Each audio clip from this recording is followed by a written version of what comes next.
Assalamualaikum warahmatullahi wabarakatuh.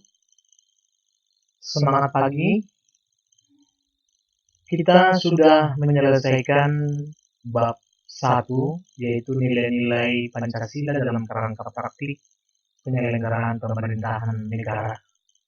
Karena itu kita coba dulu uji, uji kompetensi dari bab 1 ini.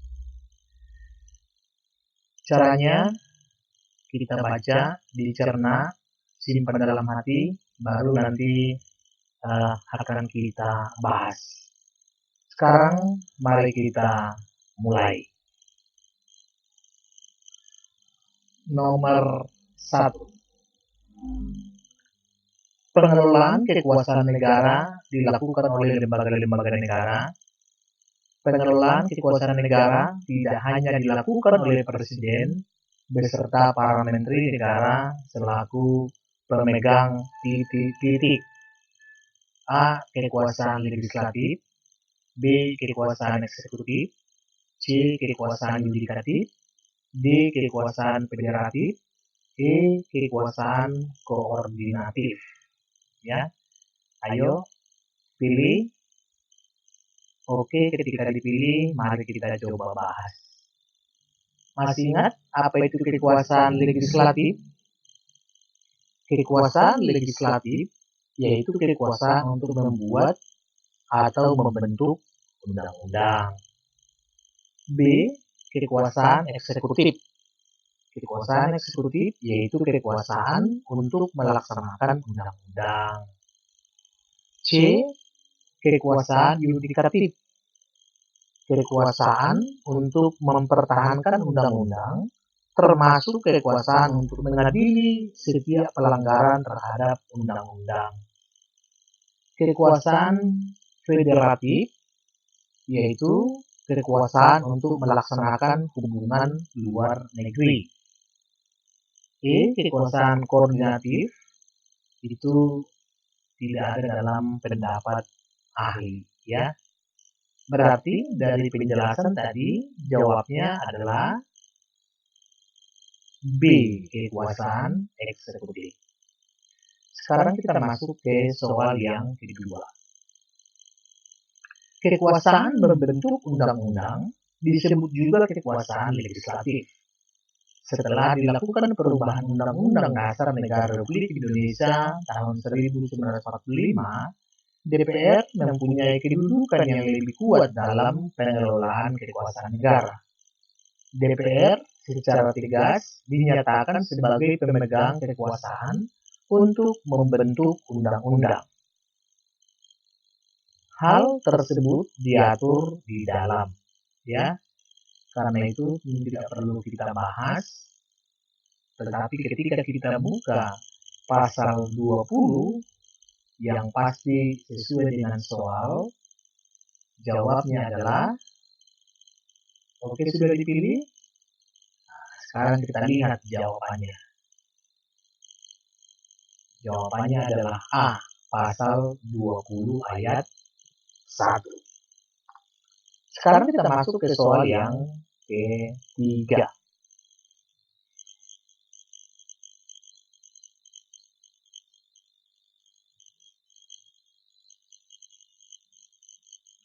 Apabila presiden dan wakil presiden tidak dapat melakukan kewajiban dalam masa jabatannya secara bersamaan, pelaksanaan tugas kepresidenan adalah A. Menteri Luar Negeri, Menteri Dalam Negeri, dan Menteri Pertahanan. B. Menteri Luar Negeri, Menteri Pertahanan, dan Menteri Sekretariat Negara. C. Menteri Dalam Negeri, Menteri Hukum dan HAM, serta Menteri Luar Negeri. D. Menteri Pertahanan, Menteri Hukum dan HAM, serta Menteri Sekretariat Negara. E. Menteri Dalam Negeri, Menteri Pertahanan, serta Menteri Koordinator Politik, Hukum, dan Keamanan. Oke, sudah dipilih. Mana kira-kira jawabannya? Masih ingat? Menteri yang nomenklatur. Ayo kita lihat. A. Menteri Luar Negeri, Menteri Dalam Negeri, dan Menteri Pertahanan. Sekarang masuk kita soal nomor 4. Hak prerogatif diartikan sebagai kekuasaan. A. Mutlak Presiden untuk membubarkan parlemen. B. Mutlak Presiden untuk mengesahkan rencana undang-undang menjadi undang-undang. C. Relatif Presiden untuk membentuk dan membubarkan kabinet. D. Mutlak Presiden yang tidak dapat diganggu-gugat oleh pihak lain. E.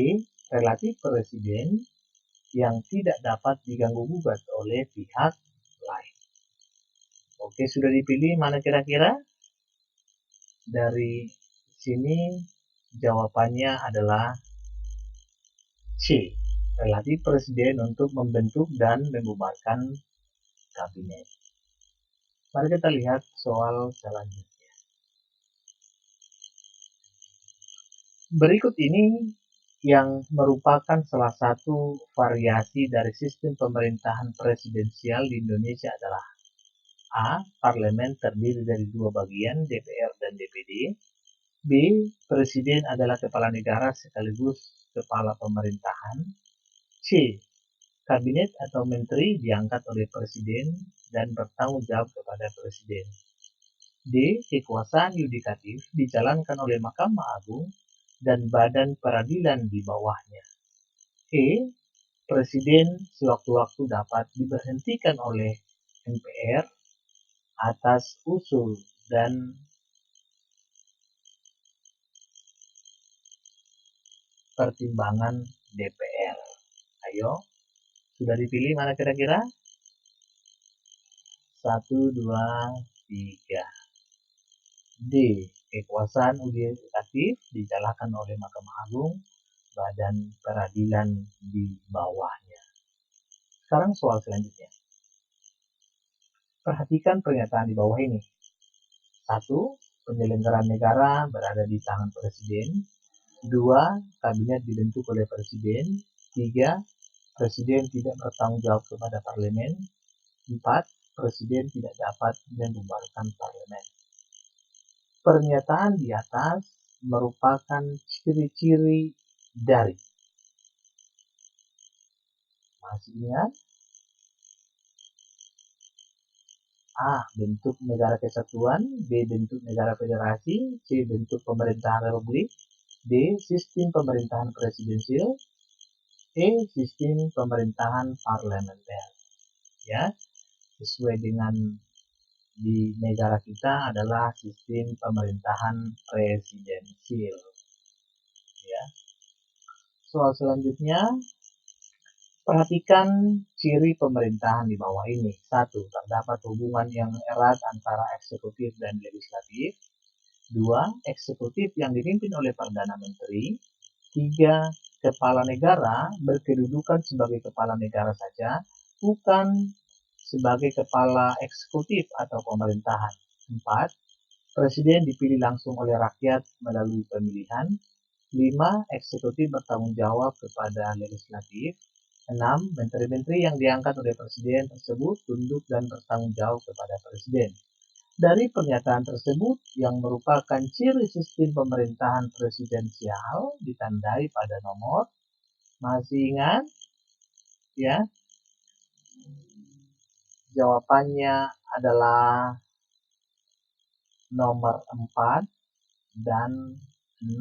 Berarti adalah D, ya. Mari kita kepada nomor yang selanjutnya.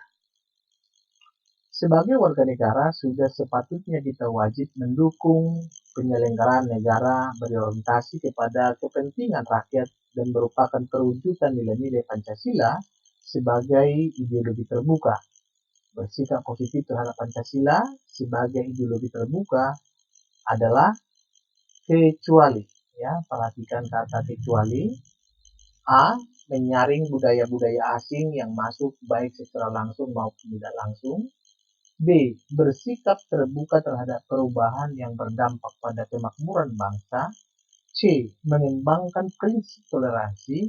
bekerja sama, dan kekeluargaan dalam setiap pri kehidupan.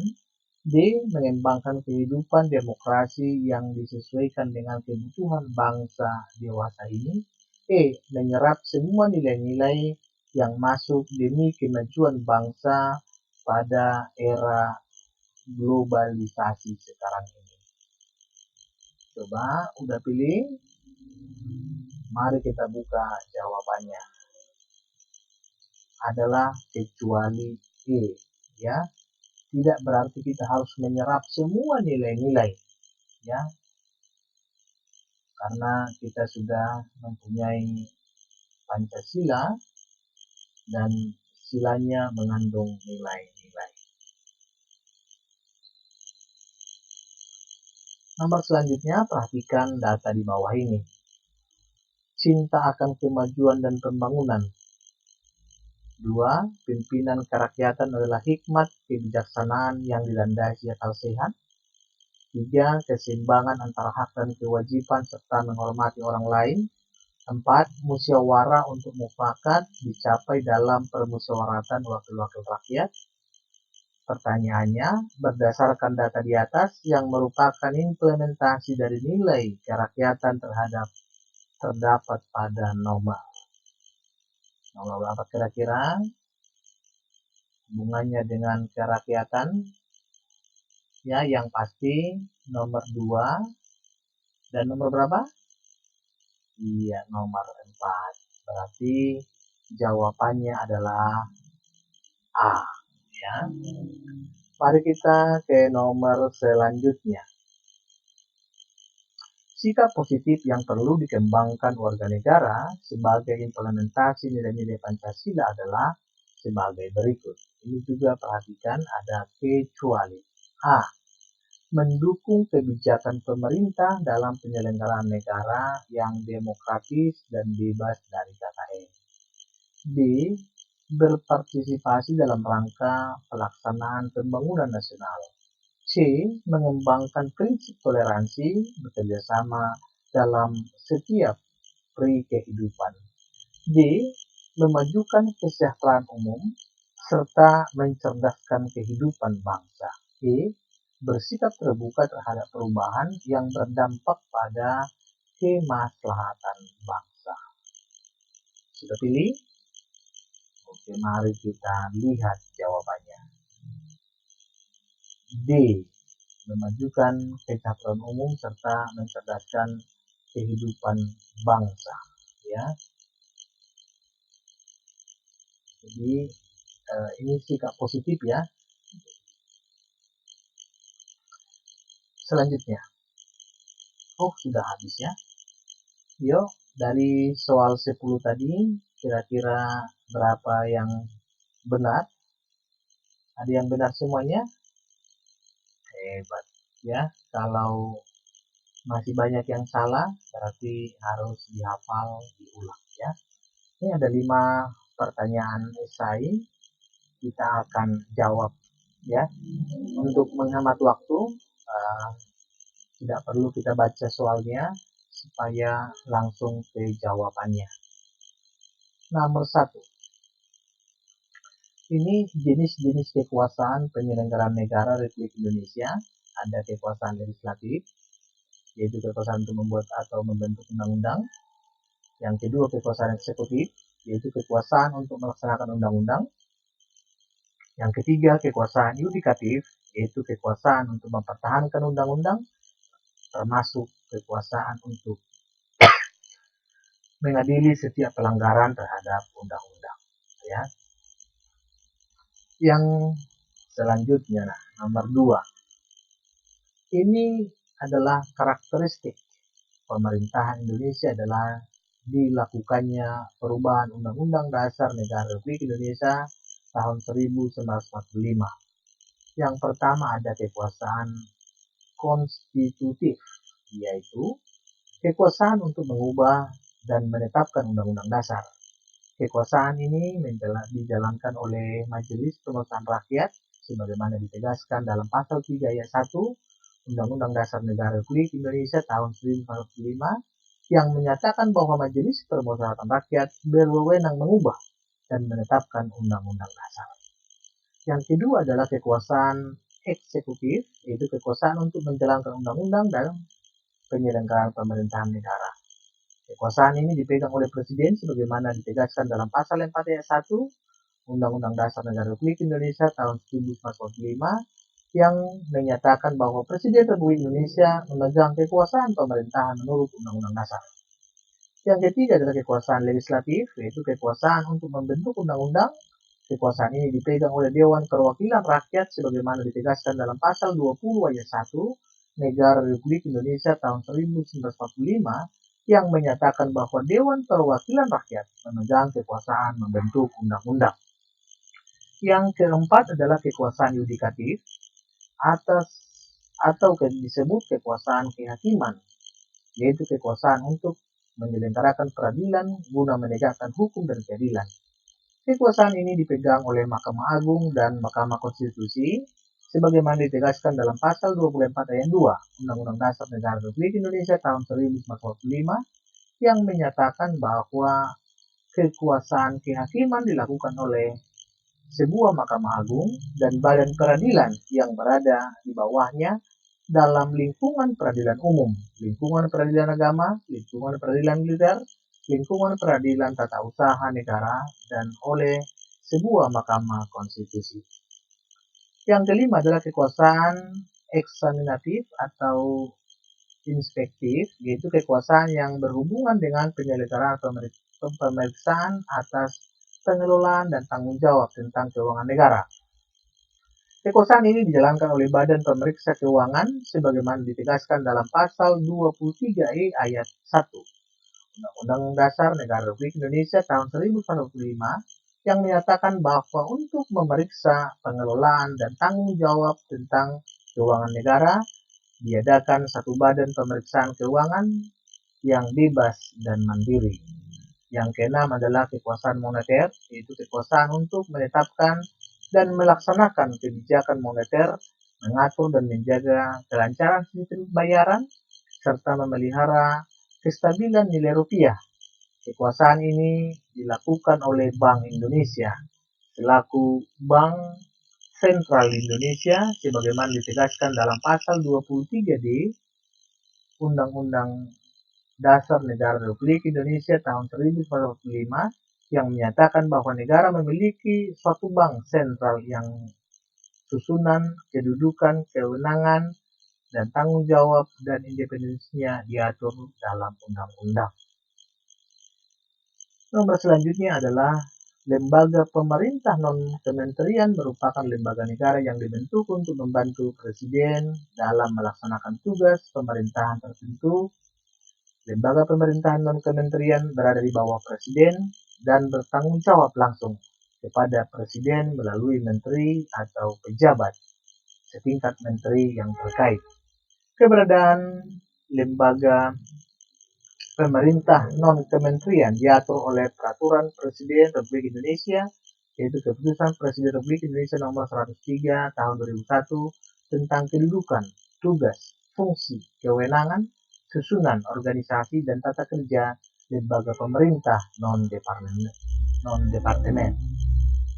Ada beberapa contoh lembaga pemerintah non-kementerian, ada BIN, ada BNN, ada BNPB, ada BNPT, ada BPOM, BPPT, Bappenas, BPN, BPS, Basarnas, dan lain-lain.